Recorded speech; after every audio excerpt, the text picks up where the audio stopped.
یہ خلافت عباسیہ کے پہلے خلیفہ تھے جن کا نام ابو العباس الصفا تھا۔ الصفا ان کا لقب تھا جس کے معنی خون ریز اور صفاق کے ہیں، اور حیرت انگیز طور پر یہ لقب اس خلیفہ نے خود اپنے لیے چنا۔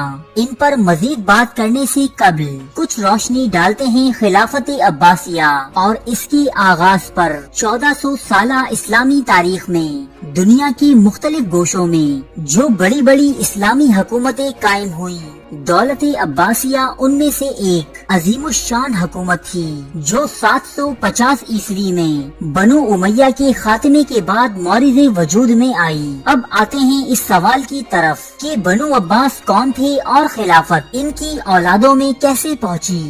جیسا کہ آپ جانتے ہی ہوں گے کہ ہمارے نبی حضور اکرم صلی اللہ علیہ وآلہ وسلم کا تعلق قبیلہ قریش کے ایک خاندان بنو ہاشم سے تھا۔ خاندان بنی ہاشم میں دو شاخیں زیادہ اہمیت رکھتی تھیں، ایک حضرت علی رضی اللہ تعالی عنہ کی اولاد جو علوی کہلاتی تھی، اور دوسری حضرت عباس رضی اللہ تعالی عنہ کی اولاد جو عباسی کے نام سے مشہور تھی۔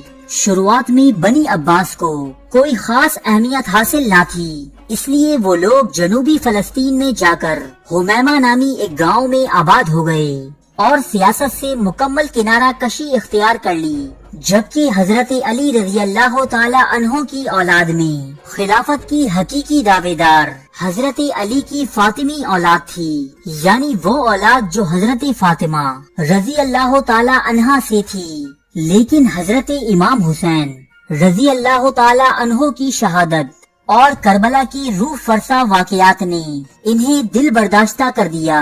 انہی وجوہات کی بنا پر امام زین العابدین اور ان کی اولاد نے کبھی سیاست میں قدم نہ رکھا، چنانچہ اہل بیت کے حامیوں نے ان کی امامت اور رہنمائی کی ذمہ داری حضرت علی رضی اللہ تعالی عنہ کے ان بیٹے جو دوسری بیوی سے تھے یعنی محمد بن حنفیہ کی سپرد کر دی۔ محمد بن حنفیہ کے بعد ان کے بیٹے ابو ہاشم عبداللہ ان کے قائم مقام ہوئے۔ اتفاق سے ان کی موت ایک ایسی جگہ پر واقع ہوئی جہاں حضرت عباس رضی اللہ تعالی عنہ کی اولاد کے سوا کوئی دوسرا رکن اہل بیت سے موجود نہ تھا۔ یہ حمیمہ نامی وہی گاؤں تھا جہاں بنو عباس نے سکونت اختیار کر رکھی تھی، اس لیے ابو ہاشم نے مرتے وقت یہ امانت حضرت عبداللہ بن عباس کے پوتے محمد بن علی کے سپرد کر دی اور اپنے خراسانی ساتھیوں کو یہ وصیت کی کہ میرے بعد تم محمد بن علی کی طرف رجوع کرنا۔ اس طرح خلافت و امامت حضرت علی رضی اللہ تعالی عنہ کی اولاد سے حضرت عباس رضی اللہ تعالی عنہ کی اولاد میں منتقل ہو گئی، اور یہی واقعہ خلافت عباسیہ کا سنگی بنیاد بنا۔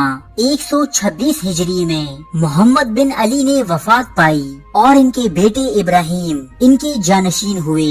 محمد بن علی کے دور میں عباسی دعوت کا سلسلہ خفیہ طور پر چلتا رہا، لیکن ابراہیم کے زمانے میں یہ راز فاش ہو گیا اور بنو امیہ کے آخری خلیفہ مروان ثانی نے انہیں گرفتار کر کے بعد ازاں قتل کروا دیا۔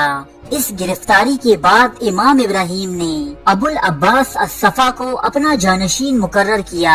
اس کے دور تک عباسی تحریک کافی زور پکڑ چکی تھی، اس لیے وہ کھلم کھلا بنو امیہ کے مقابلے میں ڈٹ گئے۔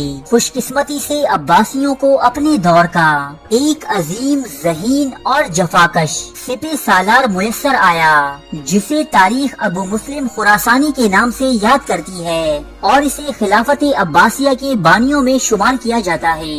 اسی شخص نے عباسیوں کے لیے شاندار فتوحات حاصل کی، خراسان اور عراق و ایران پر قبضے میں اہم کردار ادا کیا۔ 749 عیسوی میں عراق و ایران فتح ہو جانے کے بعد ابو العباس الصفا نے کوفہ کی جامع مسجد میں پہلے عباسی خلیفہ کی حیثیت سے خطبہ دیا۔ اس کے بعد 750 عیسوی میں بنو امیہ اور بنو عباس کے درمیان دریائے فرات کے کنارے ایک آخری اور خون ریز معرکہ پیش آیا جسے تاریخ معرکۂ ذاب کے نام سے یاد کرتی ہے، جس میں بنو امیہ کو شکست ہوئی اور یہی شکست ان کی حکومت کے مکمل خاتمے کا سبب بنی۔ خلیفہ مروان کے قتل اور اموی حکومت کے خاتمے سے بنو عباس کے جذبہ انتقام کی تسکین نہ ہو سکی، لہذا بنو عباس کے پہلے خلیفہ الصفا نے خاندان بنو امیہ سے ان کے 100 سالہ مظالم کا بدلہ صرف 5 سال میں لے لینا چاہا۔ اس کے لیے دنیا کے تمام ممالک میں موجود ان لوگوں کو چن چن کر قتل کیا گیا جن کا تعلق بنو امیہ سے تھا۔ مورخین اس خونی کھیل کی ایک جھلک اس واقعے میں پیش کرتے ہیں۔ ابو العباس الصفا کے چچا عبداللہ بن علی نے 90 اموی افراد کو پناہ دے رکھی تھی۔ ایک دن یہ لوگ اس کے ساتھ کھانا کھانے کے لیے دسترخوان پر آئے۔ انہیں دیکھ کر ایک شخص شبل بن عبداللہ نے اموی مظالم کی یاد میں چند اشعار پڑے۔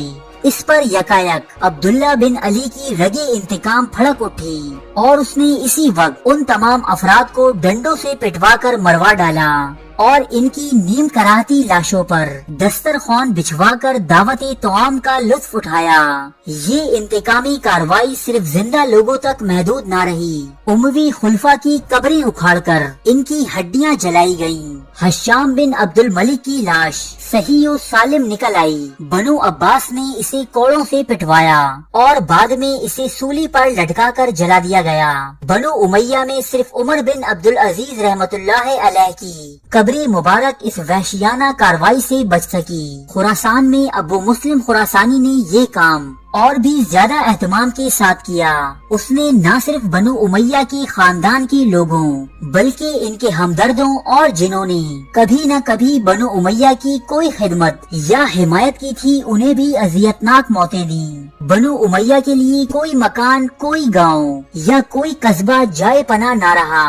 خلیفہ ابو العباس الصفا کے حکم پر برسوں تک ان کا قتل عام جاری رہا۔ سارے اموی خاندان میں صرف ایک شخص عبد الرحمن جان بچا کر شمالی افریقہ کی طرف بھاگ نکلا اور بعد میں اس نے اندلس پہنچ کر ایک عظیم الشان اموی حکومت کی بنیاد ڈالی جو اگلے 300 سالوں تک وہاں قائم رہی۔ ان تمام خون ریزیوں کے بعد ابو العباس الصفا نے 754 عیسوی 4 سال 8 ماہ کی خلافت کے بعد وفات پائی۔ ظالم ہونے کے ساتھ ساتھ وہ فیاض اور مدبر بھی تھے۔